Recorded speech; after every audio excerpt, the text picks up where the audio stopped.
Cada desafio é um passo para se tornar quem você realmente é. Uau! Essa frase... Porque é isso mesmo, né? Uhum. Cada desafio é um passo, é um momento de aprendizado e a gente vai aos poucos entrando em contato com aquilo que a gente pode ser. Isso. E qual é o período ou um dos períodos mais desafiadores na nossa vida, Mari? A adolescência. Nossa. Nossa. Ou fase, hein? Como é que foi a sua? Foi boa em alguns aspectos, outros aspectos não tão boas assim. Na parte, por exemplo, de esporte foi legal. Pratiquei bastante, entrei em muita competição, cheguei a um momento da vida que eu quero ser profissional.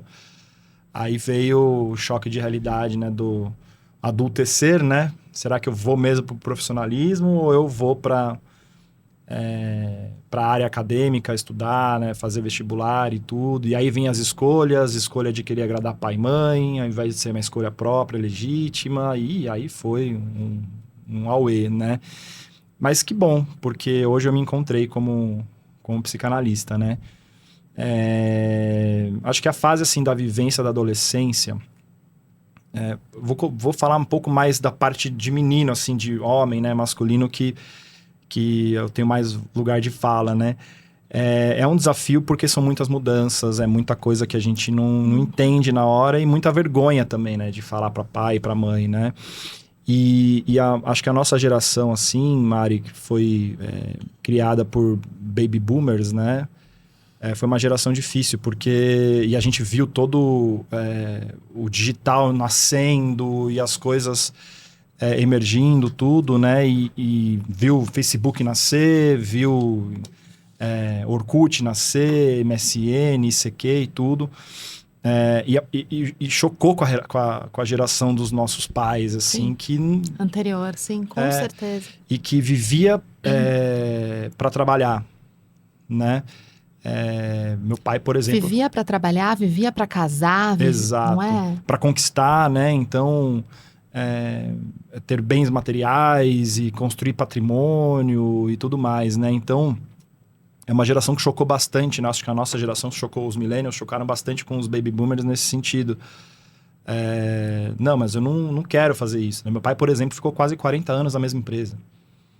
Hoje em dia, quem fica mais de 40 anos, quem fica mais de um ano na mesma empresa, ou 2 anos, já dá para ser considerado um herói ou uma heroína, né?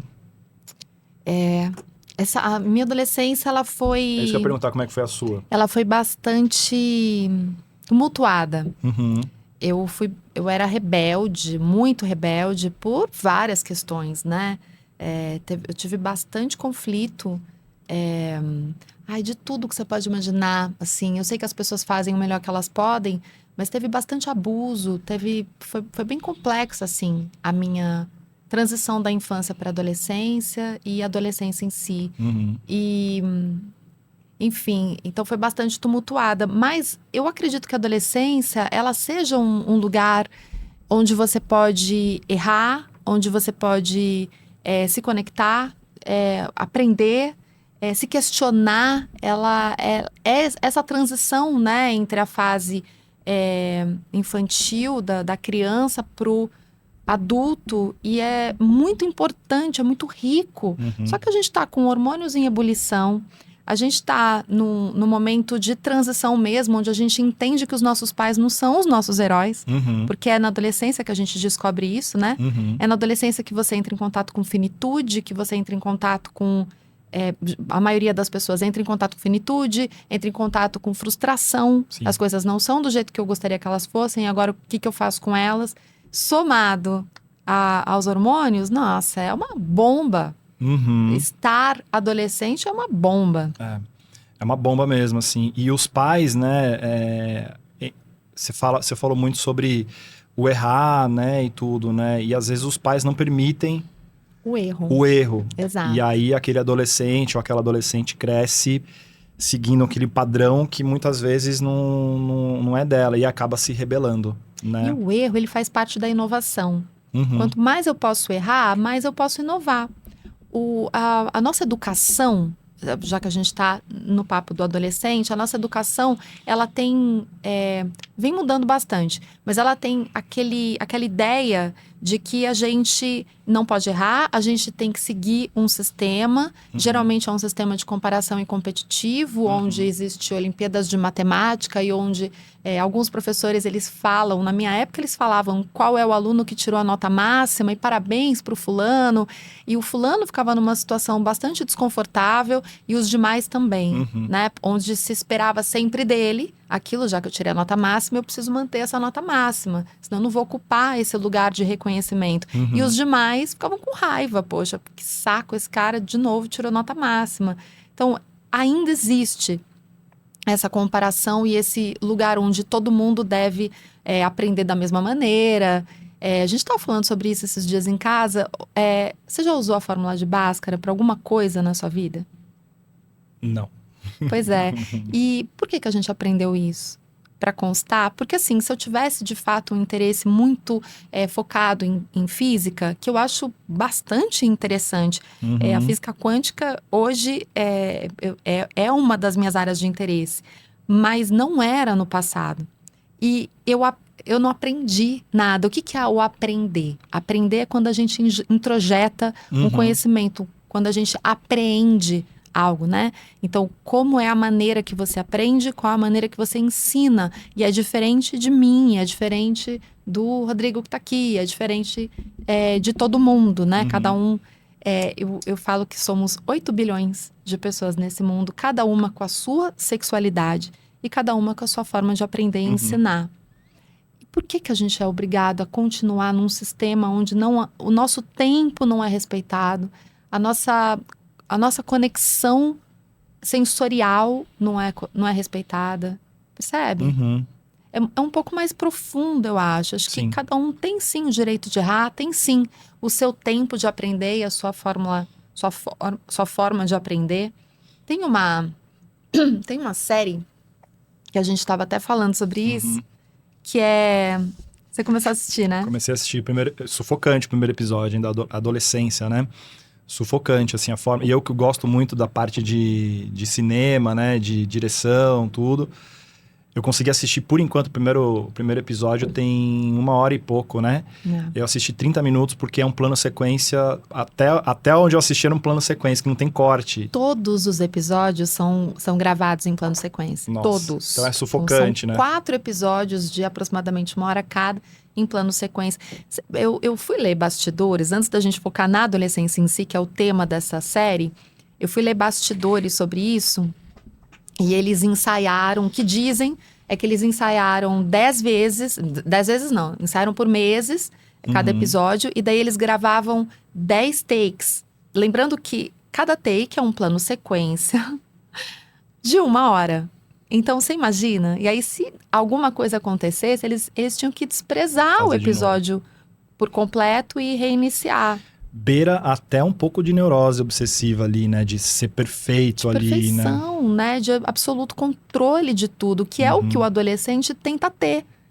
E a série fala sobre o incel, que é um movimento de celibatório involuntário, que é involuntary celibate, que é da onde veio esse movimento. Aparentemente ele veio lá da Inglaterra, né? E onde esses jovens eles acabam se conectando com essa masculinidade, esses conteúdos mais red pill, assim, sabe? E tem um papo lá que 80% das mulheres vão gostar, vão se identificar com 20% dos homens. E o restante, eles vão ter vão ter que seguir o celibato involuntário, porque eles não têm opção, por serem feios, por serem, sei lá, qualquer coisa do gênero, né? Não interessantes, enfim. E essa filosofia, ela tá norteando alguns adolescentes, inclusive aqui do Brasil, porque eu atendo adolescentes. E isso é muito forte. Sim. É muito forte. Essa autopercepção, ela é completamente distorcida. O adolescente, ele não consegue ter a própria imagem real. como ele forma a própria imagem a partir das novas descobertas, e ele se descobre a partir do outro, onde o espelho é o grande mestre, ele se identifica com essa dificuldade amorosa, de autoconhecimento, de autopercepção. Uhum. E aí, se o outro diz, escuta, você nunca nenhuma menina vai se interessar por você nunca. Sabe por quê? Porque você é nada. Eu olho pra você, eu me sinto péssima. Não se encaixa num padrão. A pessoa acredita. Uhum. Então, o bullying tá presente nessa série também. É uma série super interessante. Você quer falar do primeiro episódio? Não, que nem eu falei, assisti 30 minutos e assim, é sufocante, porque o enredo já começa, a série já começa com... Eu não sei se o policial ali ele aparece mais oportunidades, né? Mas já começa a relação dele com o filho, né? Que quer faltar na escola, porque tá doente, tá fingindo, me parece que ele tá fingindo que tá doente. E aí, ele é um policial, é um cara durão. E aí, achei engraçado isso, né? Que aí ele fala que o filho liga pra ele porque ele é molenga. Ele é soft, né? Ele fala que ele é soft. Então, normalmente, ele permite o filho a faltar, né? E coisa de 2, 3 minutos depois que tem essa cena que eles estão falando no telefone, entrando na casa do adolescente, pegando o adolescente. Essa cena é muito forte. Muito forte, né? A família, colocando a família no chão, ali a polícia, tudo, arrombando a porta, tudo, né? E levando o adolescente que está sendo acusado de homicídio para a delegacia, para ele ficar preso. De adultos. De adultos, delegacia, isso. Delegacia, prisão. E eles não fariam isso, obviamente, se eles não tivessem prova para isso, né? Isso deixa-se muito claro na série. E no segundo episódio, vou dar spoiler, tá? Atenção, se você não quiser receber spoiler, esse é o momento de você dar uma pausa, assistir e voltar para cá. Mas, no segundo episódio, tem o diálogo entre a psicóloga, que é sensacional, e ele. Uhum. E é muito interessante esse episódio da psicóloga, porque, de alguma maneira, ele se conecta muito com ela e ele pede... Tem um momento que é muito interessante, que ela fala, olha, eu já encerrei aqui e para mim, eu já tenho conteúdo suficiente. E ele diz, mas você gostou de mim? Uhum. Mas o que você achou de mim? Então, a opinião do terceiro é muito necessária para o adolescente, né? Esse reconhecimento, essa validação, sabe? Se está sendo aceito, né? Então, eu lembro muito disso, que eu passei muito por isso, assim, né? De ser aceito, de me sentir um pouco mais isolado, né? De ter menos amigos, né? Isso é uma coisa que acontece muito com os adolescentes, né? E na época, né, na minha adolescência, a gente acabava não falando muito com os pais, né? E não tinha tanto acesso à terapia na época. Nada, não terapia tinha. Terapia é coisa de louco, terapia é pra gente adulta, não é pra criança, não é pra adolescente e tal, né? Coisa que eu vejo na educação de uma forma geral hoje, alguns pais millennials sendo mais abertos com os filhos, né? Sim. Procurando escutar e ouvir o que os filhos têm a dizer. Eu acho que é nem lá e nem cá, né? Nem tão ausente, mas também nem tão ali 100% que o pai é permissivo, a mãe é permissiva, deixa o filho fazer tudo. Não. Né? Eu acho que o pai e a mãe, eles não precisam ser pedagogos o tempo todo, mas também nem tão ausentes, né? Tem que ser o que o Winnicott falava, né? Pai é mãe, né? Eu trazendo na época que ele falou sobre isso, era muito mais a mãe que cuidava dos filhos. Hoje a coisa mudou, mas ele falava de mãe suficientemente boa, né? E aí hoje eu falo mães e pais suficientemente bons, né? Que o pai também hoje está muito presente na educação dos filhos. Mas é dentro do que é possível, dentro né? do que é possível, né? O suficientemente bom é aquilo, né? Dentro do que eu consigo fazer sem que eu saia da minha... que eu extrapole limites para isso, né? Então, o que eu percebo, assim, na adolescência, hoje em dia não, né? Mas da geração dos millennials ali, tudo, é isso. Talvez uma ausência, uma falta do escutar dos pais. Para que eles pudessem entender, opa, peraí, né? Tem alguma coisa acontecendo... deixa eu procurar ouvir meu filho, minha filha. Mas aí o que é escutar, né? Porque escutar não é ouvir. Escutar é de fato colocar, disponibilizar a sua atenção. Tá ali presente, a atenção uniformemente Isso. flutuante, você tá ali prestando atenção, né? Eu falo muito sobre o escutar com os 4 ouvidos, né? Os 2 do corpo e os 2 da alma. Isso. Deixa eu olhar no olho da pessoa, deixa eu entender o que tá acontecendo, né? Então, para poder realmente ajudar, né, a superar naquela fase, né? E a adolescência é uma busca eterna, parece, pela aceitação, né? Do jovem querer ser aceito. Identidade. A formação da identidade. Existe uma crise identitária muito alta, muito Sim. forte. A pessoa querer, né, eu sou dessa tribo agora, depois eu sou de outra, depois eu sou de outra. Eu Quero pertencer. Quero pertencer. É isso. Eu tô assistindo uma série da Disney, chama Ganhar ou Perder.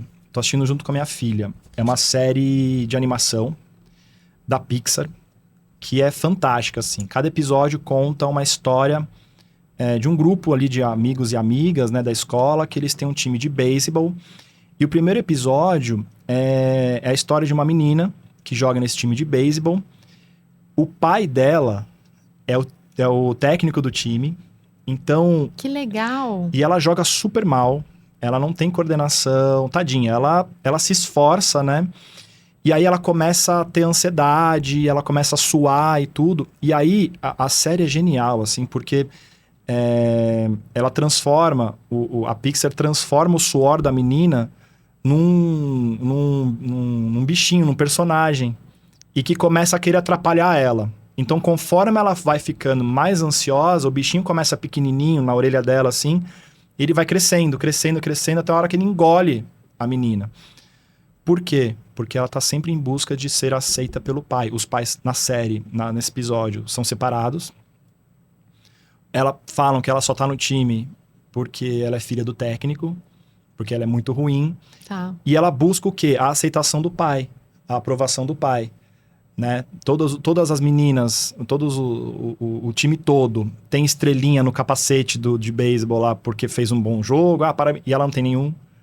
Então, a comparação, né? A base da comparação. E aí o pai, sim. quando vai falar alguma coisa pra ela, assim, de elogiar, ele fala algo nesse sentido, assim...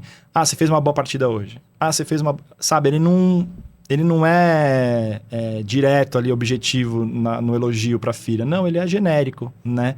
E aí ela fica sofrendo com aquilo de querer ser aceita pelo pai, né? É interessante que você trouxe isso, porque dentro do sistêmico, a pessoa pertence, independente. Por mais que eu não me sinta pertencente, por mais que eu não me sinta filha de alguma maneira, né, do meu pai ou da minha mãe, que eu acredite que eu poderia ser, que os meus pais poderiam me tratar de outra forma, e, enfim... por mais que a minha mãe fale, olha, você não é mais minha filha, acabou, não quero mais contato com você, e eu seja adotada por uma outra pessoa, olha onde eu tô indo. Ela nunca vai deixar de ser minha mãe biológica. Uhum. Então, a grande questão aqui os nossos pais, eles fazem o melhor que eles podem dentro da realidade que eles tiveram como filhos também. Sim. E aí tem alguns pontos. Vamos lá. Vou voltar pra série, tá? O protagonista, ele tem um pai bastante rígido e uma mãe submissa. É nítido na série que o pai é bastante rígido. O pai, inclusive, diz que ele apanhou bastante do pai dele e que ele não bateu no filho. Ele fez o que ele pôde para não bater no filho, porque ele entende isso como um sofrimento. Porém, ele só não bateu no filho, mas ele teve demonstrações explícitas, grandiosas, de agressividade gratuita em frente às pessoas. Uma, ele conta, né, que ele destruiu um lugar e tal, e a outra, ele de fato tem essa demonstração na série. Olha o spoiler. E esse menino, ele cresceu com essa agressividade. O pai não bateu, mas o pai era bastante agressivo e a mãe, ela estava sempre com um leve sorriso, achando aquilo tudo muito ok, é assim mesmo. E dá um desespero na gente enquanto a gente assiste, dá uma vontade, gente, acorda, vamos cair na realidade. Tá tudo errado. Então, uma família que tem uma neurose familiar, né, uma família bastante adoecida, são pessoas ali que precisam que precisariam de alguma maneira entrar em contato com elas próprias, né, com as próprias dores. A irmã, ela segue uma linha meio que da mãe. Essa é a minha opinião, tá, gente? Se vocês discordarem, vocês escrevem pra gente, vai ser muito legal a gente trocar. Mas essa irmã, ela segue uma linha. A filha, ela traz um pouco mais de um papel de adulta, de mediadora. Vamos fazer isso, não, tá tudo bem. Então, ela acaba tendo que passar por um amadurecimento mais forçado. E essa criança, ela não era aceita pelo pai. O pai não sabia lidar muito com o esporte, acabava falando para ele, eu quero que você faça esporte. O menino não queria fazer esporte, o pai gritava na frente de todo mundo, nos jogos. Aí vamos lá. A gente não é o que os nossos pais gostariam que a gente fosse. Sim. Não é. E os nossos pais também não são o que a gente gostaria que os nossos pais fossem. Aí quando a gente amadurece, é quando a gente tira essa idealização e a gente vê a realidade e acolhe essa realidade com muito respeito. Porque na visão sistêmica, como eu estava dizendo, imagina que os nossos pais são uma cachoeira. Então, tem lá uma cachoeira descendo uma água aqui. E a gente é esse laguinho. O filho é o laguinho aqui embaixo. A água que vem dessa cachoeira é o conhecimento, o amor, é o que os nossos pais podem nos dar, tá? Em cima dessa cachoeira tem uma outra cachoeira que os pais dos nossos pais passaram para eles. Então, olha, tenta trazer aqui essa imagem dessas cachoeiras. Eu tô aqui embaixo, nesse laguinho, recebendo tudo isso. Se eu tiver um filho, eu vou jogar essa minha água da cachoeira pro meu filho. Se eu não tiver um filho, eu vou ter, provavelmente, vou ter um projeto de vida, um propósito de vida. Então, para quem não tem filho, e agora eu não tenho filho, não vou dar para... Não, você vai distribuir, sim, o seu conhecimento para esse projeto, para o seu propósito de vida, que vai se multiplicar.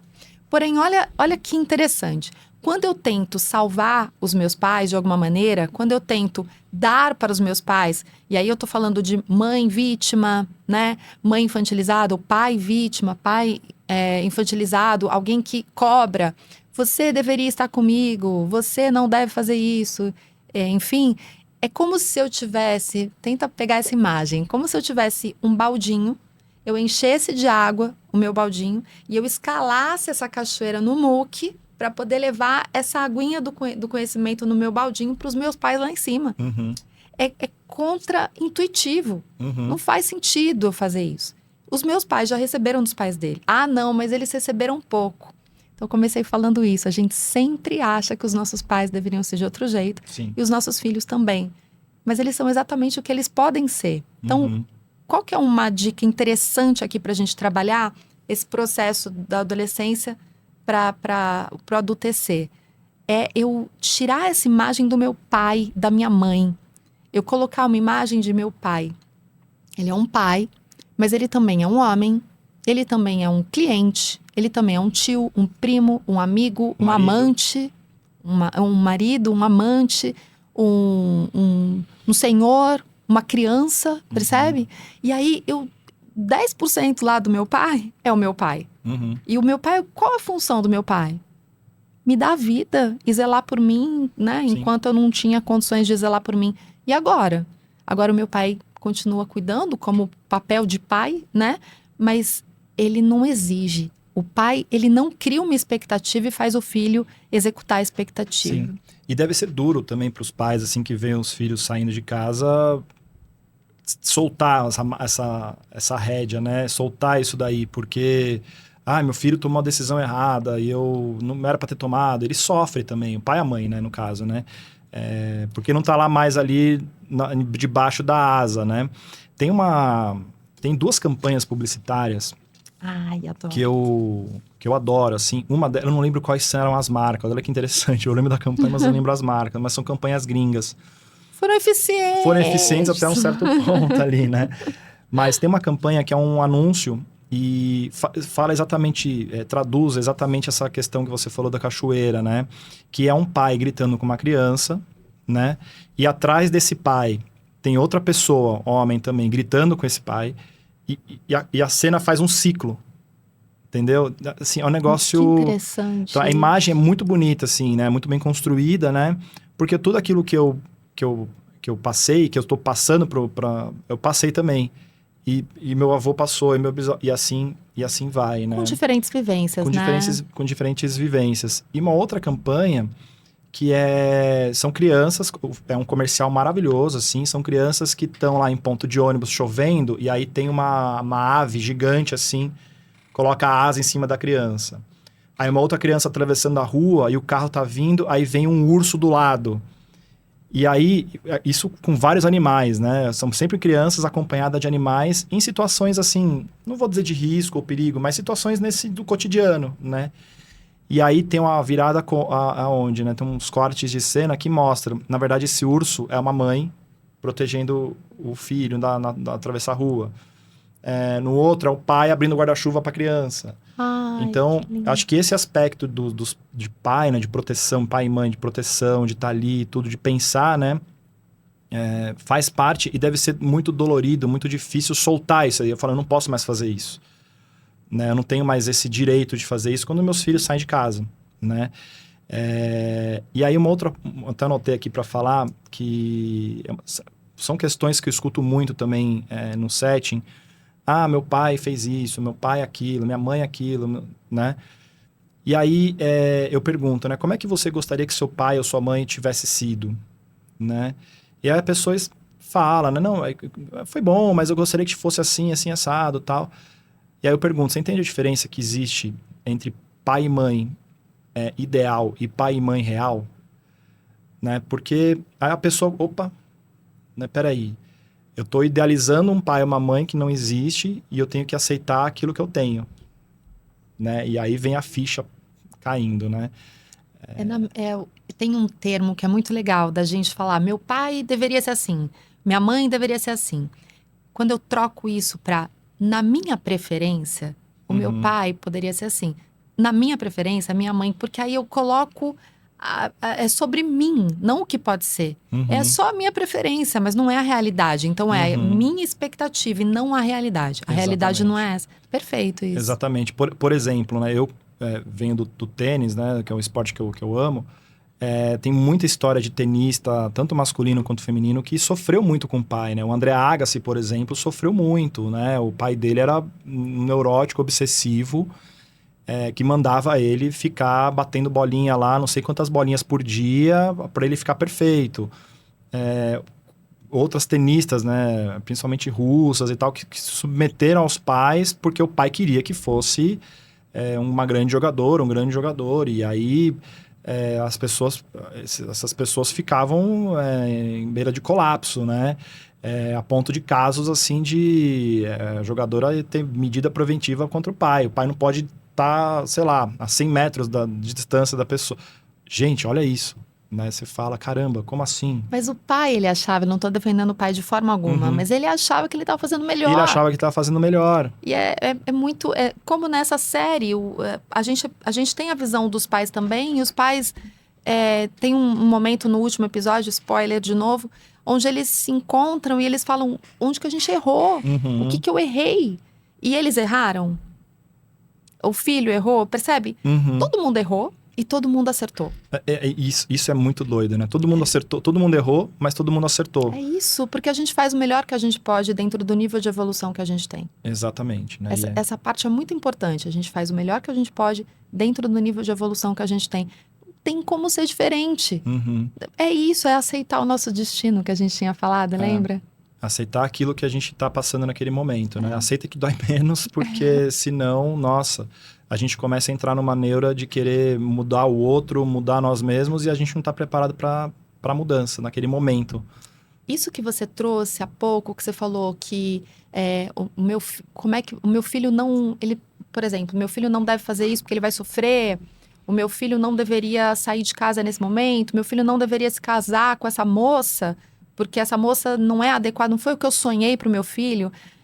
Profissão, né? Eu até trouxe isso. No treinamento, que tem uma menina de 22 anos, acredito, não vou me lembrar, acho que 22 anos, que os pais queriam muito que ela fosse advogada, e ela é artista, Fê. Ela desenha de um jeito que você não tem noção. Desde pequenininha essa menina desenha. É incrível a produção dela. E os pais falam, não, isso não vai te dar dinheiro. Depois que você terminar o direito e tirar o OAB, aí se você sim. quiser, você faz. Mas o talento natural dela, a essência dela é de artista. Uhum. Então ela fala, eu não tenho vontade de viver, eu não tenho vontade de sair da minha cama. Ela entrou numa depressão num buraco. A minha essência não está sendo respeitada. Uhum. E você percebe que os pais, eles estão tentando o melhor para ela também, porque na visão deles, o que eles acreditam dela? Que não vai dar certo. Uhum. E que o melhor é ser advogada. Quando eu falo pro outro, não vai dar certo, eu tô falando o quê pra outra? De forma bastante egocêntrica, eu não tenho fé em você. Uhum. Você vai falir.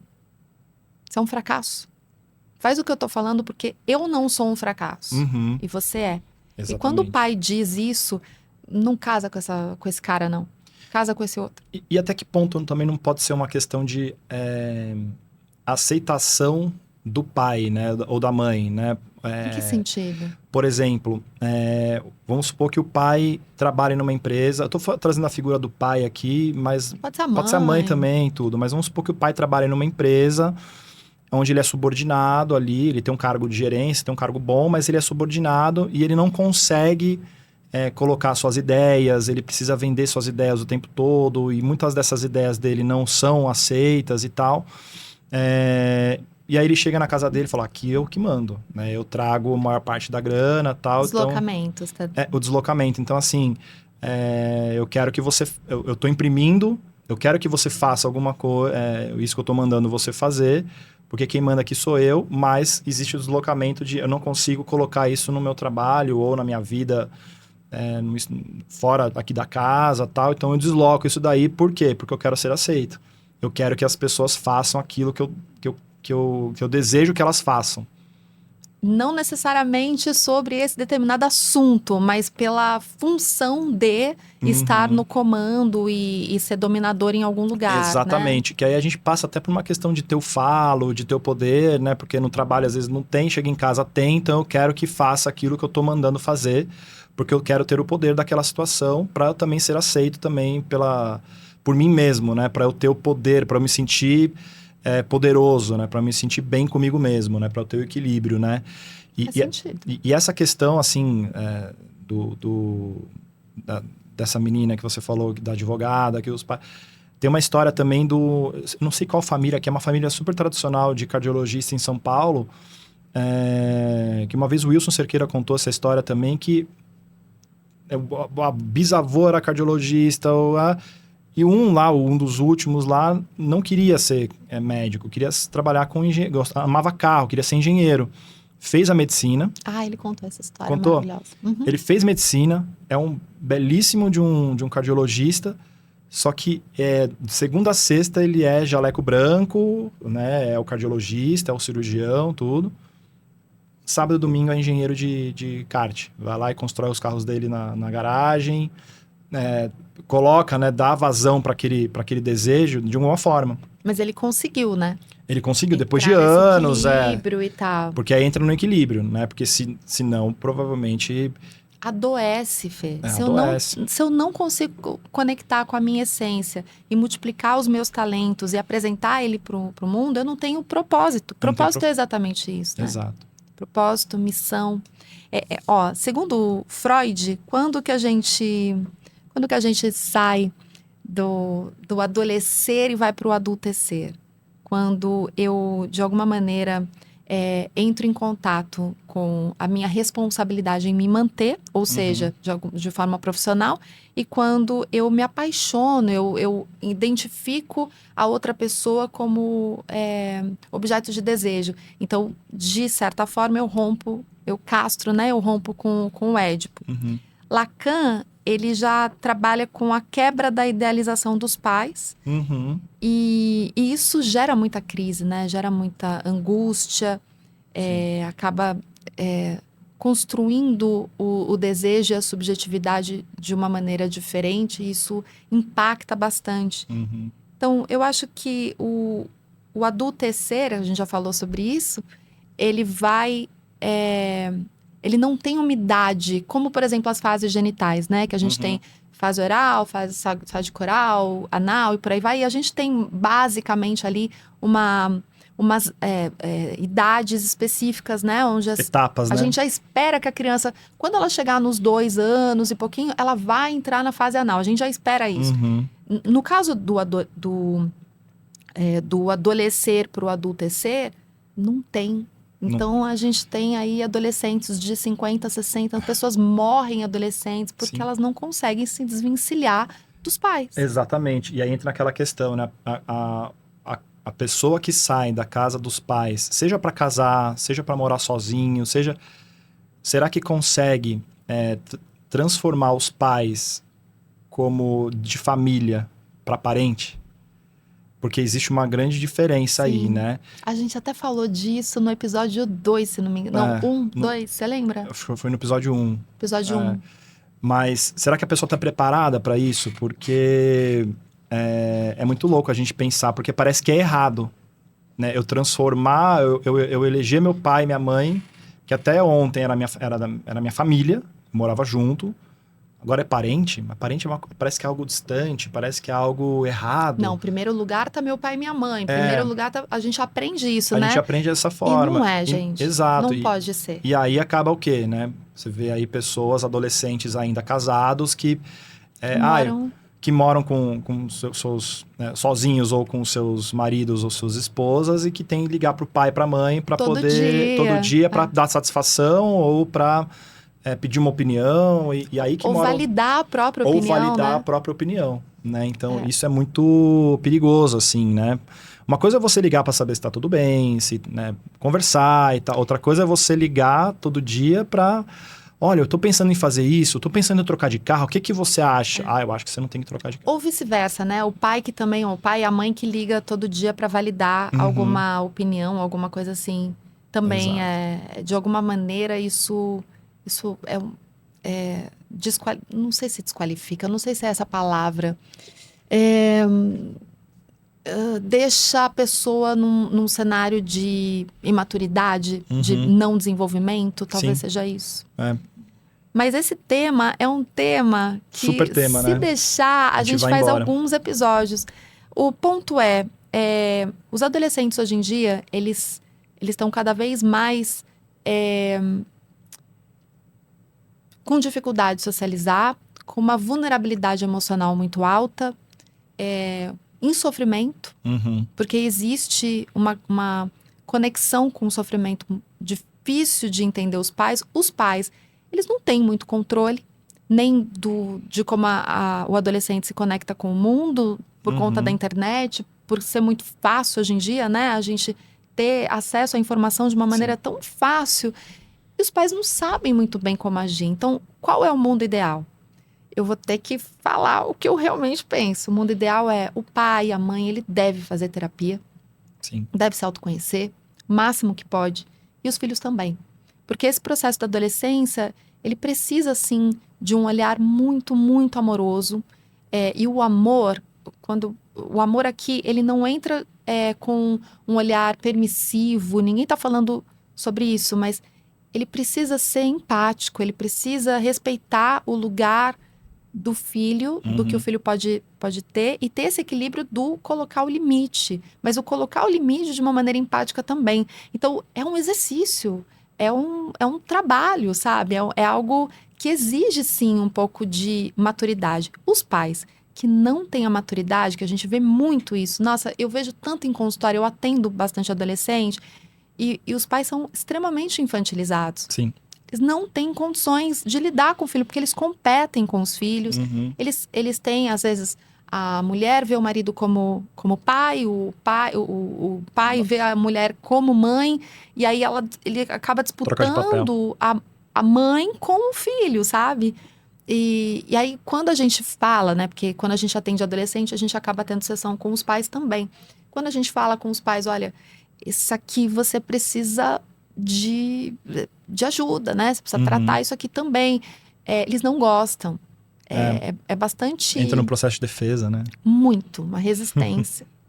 Mas é isso. É porque o errado é o outro. É o meu filho. Ele é mais novo, eu sou mais vivido. Ou porque o pai ainda continua no processo de adultecer. Exatamente. Valeu a reflexão, né? Então é isso. Vamos que vamos. Que interessante. Olha, a gente deixa a dica, então, da série Adolescente. Adolescência, né? Adolescência? Adolescência. Ah, errei o nome da série, gente. A gente deixa a dica da série Adolescência, que tá na Netflix. Netflix. São 4 episódios, todos em plano de sequência. A série é incrível. E é isso. Muito bom. A gente volta com mais episódios pra vocês. Sigam a gente Nas redes sociais. Sigam a gente nas redes sociais. @fernandosegredo.psi. @mariseconello, _ e sala. Como é que é? Sala ponto de espelhos. Sala ponto de espelhos. Isso aí. Também. Muito obrigada.